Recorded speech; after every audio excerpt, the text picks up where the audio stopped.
तपाईहरू अहिले हेर्दै हुनुहुन्छ स्मार्ट खबर। 24 घण्टा ताजा खबरका लागि हामीलाई सब्स्क्राइब गर्नुहोला, साथै छेउमा रहेको बेल घण्टीमा क्लिक गरी अलमा क्लिक गर्न पनि नबिर्सनुहोला।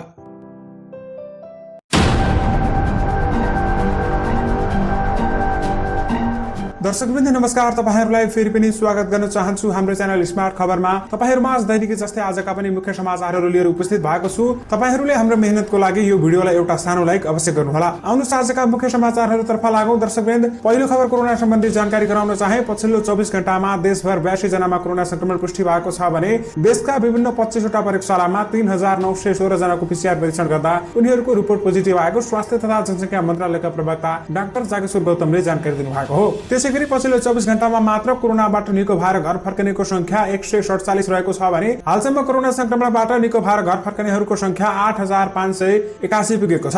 हालसम्म देशभर कुल संक्रमितको संख्या 16801 पुगेको छ भने नेपालमा कोरोना भाइरसबाट मृत्यु हुने नेपालीहरूको संख्या 38 पुगेको छ। कोरोनाको विश्वको तथ्याङ्क हेर्ने हो भने विश्वभरमा 1,29,26,173 जनामा कोरोना भाइरस संक्रमण पुष्टि भएको छ भने 75,29,774 जना उपचारपछि निको भएर घर फर्किसकेका छन्। त्यसमध्ये 5,69,098 जनाको कोरोना भाइरसका कारण निधन भएको छ। आउनुहोस् खबरको खबरतर्फ लागौं। दर्शकवृन्द बागमती प्रदेशमा रहेका मानिसहरूका लागि ठूलो खबर रहेको छ। बागमती प्रदेश मन्त्री परिषदको बैठकले प्रदेशभित्र बाढी पहिरो सहित विपदमा ज्यान गुमाउनेको परिवारलाई 1 लाख राहत रुपियाँ दिने निर्णय गरेको छ। बागमती प्रदेश मुख्यमन्त्री तथा मन्त्री परिषदको आइतबार बसेको बैठकले प्रदेशका विभिन्न जिल्लाहरूमा बाढी पहिरोमा परि ज्यान गुमाउनेहरूको परिवारलाई प्रति परिवार 1 लाख रुपियाँ राहत स्वरूप उपलब्ध गराउने निर्णय गरेको हो। अविरल वर्षाका कारण आएको बाढी पहिरोमा परि बागमती प्रदेशमा ज्यान गुमाउनेले र परिवारलाई राहत रकम तुरुन्तै उपलब्ध गराउने भएको प्रदेश सरकारका प्रवक्ता एवं आर्थिक मामिला मन्त्री तथा योजना मन्त्री कैलाश प्रसाद ढुङ्गेलले जानकारी दिनुभएको छ। त्यसैगरी घाइते भएका व्यक्तिहरूलाई उपचारको व्यवस्था मिलाउने र बेपत्ता भएकाहरूको खोजी कार्य गरी उद्धार गर्न सम्बन्धी जिल्लाका विपद व्यवस्थापन समन्वय समितिलाई सक्रिय तुल्याउने प्रवक्ता ढुङ्गेलले जानकारी दिएका छन्। तपाईँ यसबारे प्रश्न हुनुहोस् कि दर्शकवृन्द बाढी पहिरोमा परि ज्यान गुमाउने परिवारका सदस्यहरूलाई 1 लाख रुपियाँ राहत दिने भएको छ। आउनुहोस् खबरको खबरतर्फ लागौं। सरकारले पशुपतिनाथ मन्दिर दर्शन खुला गर्ने तयारी गरेको छ। कोरोना भाइरसको महामारी फैलिएसँगै बन्द रहेको पशुपतिनाथ मन्दिर दर्शनका लागि खुला गर्ने तयारी गर्न संस्कृति पर्यटन तथा नागरिक उड्डयन मन्त्री योगेश भट्टराईले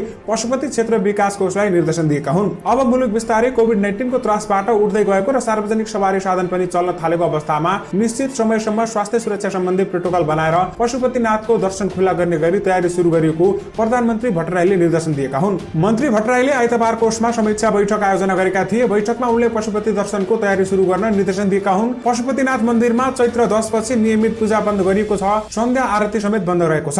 सरकारले कोरोना फैलिन नदिन 11 चैतबाट लकडाउन सुरु गरेको हो। सरकारले कोरोना भाइरस फैलिन नदिन 11 चैत्रबाट लकडाउन सुरु गरेको हो। अहिले लकडाउन खुकुलो पारिएको छ। सरकारले सार्वजनिक यातायात समेत खुला गर्ने निर्णय गरिसकेको छ। दर्शकवृन्द तपाईहरू यसबारे प्रश्न हुनुहोस् कि सरकारले पशुपतिनाथ मन्दिर दर्शन खुला गर्ने तयारी गरेको छ र छिटै खुलाइने भएको छ। आउनुहोस् खबरको खबरतर्फ लागौं। तपाईहरूमा मौसम सम्बन्धी जानकारी राख्न चाहे। जल तथा मौसम विज्ञान विभागले आज देशभर सामान्यदेखि पूर्ण बदली रही अधिकांश स्थानमा वर्षाको सम्भावना रहेको जनाएको छ। गत बिहीबारदेखि सक्रिय रहेको मनसुन अझै केही दिनसम्म कायम रहने भएको छ। मनसुन न्यूनचापीय प्रणाली तथा तराई भूभाग नजिकै रहेकाले थप सक्रिय भएको मौसमविद राजु प्रधानाङले बताउनु भएको छ। सोमबार बेलुकाबाट उक्त प्रणाली बिस्तारै दक्षिणतर्फ सर्ने क्रममा रहेको छ भने न्यूनचापीय प्रणाली नेपालबाट हटे पनि मनसुनकै समय भएकाले वर्षा भने भइरहने उनले जानकारी दिएका छन्। यस वर्ष मनसुनको समयमा औसत वर्षा हुने अनुमान गरिएको छ। हाल देशभर सामान्य बदली रही प्रदेश 1-2 तथा बागमती प्रदेशका धेरैजसो स्थान र बाँकी प्रदेशका केही स्थानमा वर्षा भइरहेको छ।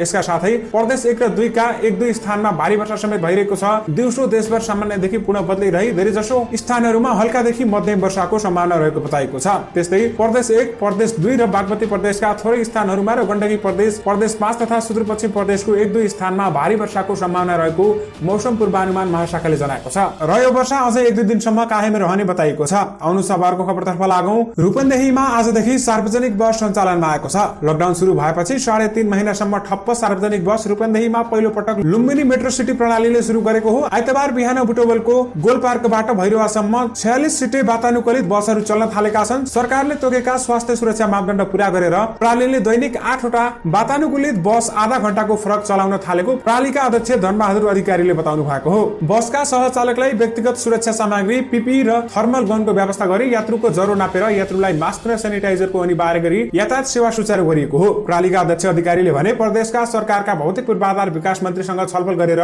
बर्दघाटसम्म पनि यातायात सञ्चालन गर्ने तयारी गरेको छ।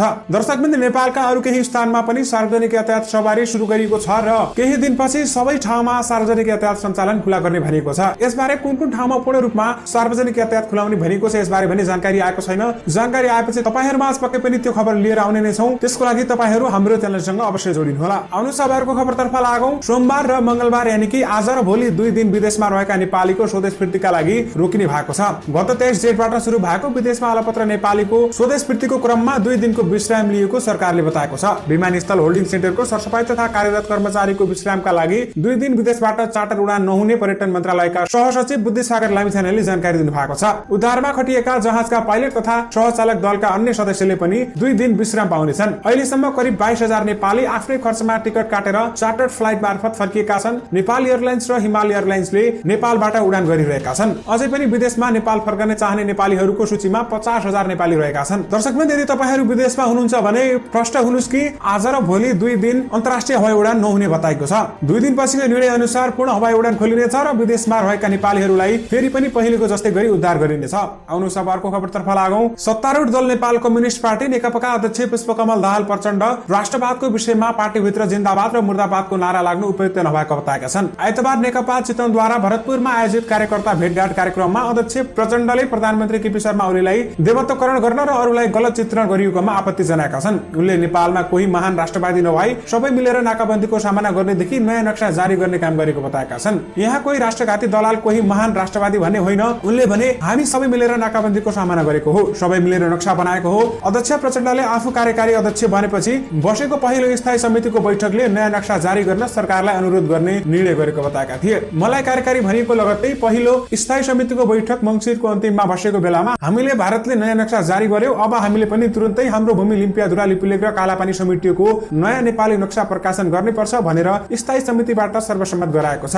अध्यक्ष प्रचण्डले भने नयाँ नक्सा जारी गर्नुपर्छ भन्नु लम्पसारवाद हो। सरकारले नयाँ नक्सा जारी गरेकोमा सरकार र प्रधानमन्त्रीलाई स्थायी समिति बैठकमै धन्यवाद दिएको छ। उनले भने त्यसलाई वैधानिकता दिन पार्टीले निर्णय गरेर मात्र हुँदैन, अन्त्यमा तपाईलाई औपचारिकता दिनुभयो, धन्यवाद भनिएको छ। के त्यो राष्ट्रवाद जिन्दाबाद मुर्दाबादको कुरा हो? पार्टीभित्र जिन्दाबाद र मुर्दाबाद भन्ने कुरा हुन्छ भनेर उनले बताएका छन्। दर्शकवृन्द, आउनु सबैको खबरतर्फ लागौं। भारतीय सञ्चार माध्यमले नेपाल र नेपाली नेताहरूमाथि आघात पुग्ने भ्रामक कपोकल्पित समाचार तथा समाचार जन्य सामग्री प्रकाशन र प्रसारण गर्दै आएका छन्। यसको नेपालमा व्यापक विरोध मात्रै भएको छैन, त्यस्ता टेलिभिजनको प्रसारण प्रदायक कम्पनीले बन्द गरिएका छन्। हालै प्रधानमन्त्री केपी शर्मा ओली र नेपालका लागि चुनिया राजदूत हो यान्सिनसँग जोडेर प्रसारण गरिएको भ्रामक कपोकल्पित तथ्य र आधाररहित नाटकीय समाचारको नेपालमा व्यापक विरोध भयो। नेपाल सरकारको पनि आलोचना भयो। यसै बेलामा भारतीय मिडियाको उच्छृङ्खल तथा भ्रामक समाचार विरुद्ध नेपाल सरकारले कूटनीतिक एक्सन लिएको छ। भारतीय मिडियाको कपोकल्पित समाचारको विरोध जनाउँदै नेपाल सरकारले भारतलाई प्रोस्टेट नोट पठाएको छ।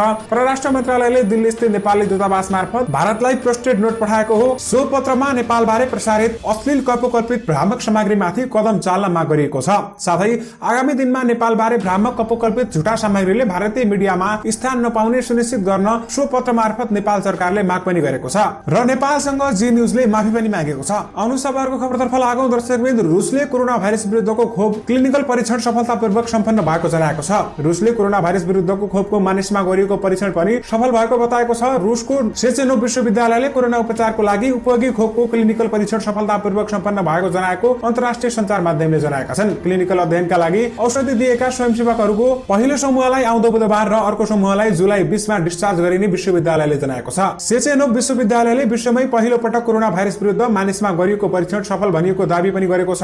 विश्वविद्यालयले अब खोपको उत्पादन बढाएर मानिसमा प्रयोग गर्न सकिने जनाएको छ। झण्डै 8 महिना अघि चीनको वुहानमा देखिएको कोरोना भाइरस विरुद्ध खोप बनाउनका लागि विश्वका विभिन्न समूह लागि परेको भए पनि अझै सफलता प्राप्त भएको छैन। सेचेनोभ विश्वविद्यालयमा institute of medical parasitology tropical and vector borne डिजिजका निर्देशक अलेक्जेन्डर लुकासेभका अनुसार यो पुरै अध्ययनको उद्देश्य मानव स्वास्थ्यको सुरक्षाका लागि कोभिड-19 खोप सफलतापूर्वक तयार गर्नु थियो। मानिसको सुरक्षाका लागि यो खोप चाँडै नै बजारमा उपलब्ध हुने उनले दाबी गरेका छन्। आउनु सबैको खबरतर्फ लागौं। दर्शकवृन्द, सरकारी विद्यालय र निजी विद्यालयहरूका लागि एकदमै ठूलो खबर आएको छ। अब विद्यालयहरू केही समयपछि खोलिने भएको छ। सरकारले कहिले खोलिन्छ भनेर तोकेको चाहिँ छैन। अब छिटै खोल्ने निर्णय गर्न सकिने बताइएको छ। सरकारले यति गते खोल्ने भनेर निर्णय गरेपछि तपाईहरुमा पक्कै पनि जानकारी लिएर आउने नै छौं। त्यसैगरी लकडाउन साउन 7 गतेसम्म थपिएको छ भने सार्वजनिक सवारी साधन केही ठाउँमा खुलिसकेको खोलिसकेका छन् भने केही ठाउँमा खुल्न बाँकी रहेको छ र अन्तर्राष्ट्रिय हवाई उडान 2 दिनका लागि रोकिएको छ भने नेपालीको उद्धारका लागि 2 दिनपछि पुनः खोलिनेछ र साथमा दर्शकवृन्द तरकारीको मूल्यमा पनि केही गिरावट आएको छ भने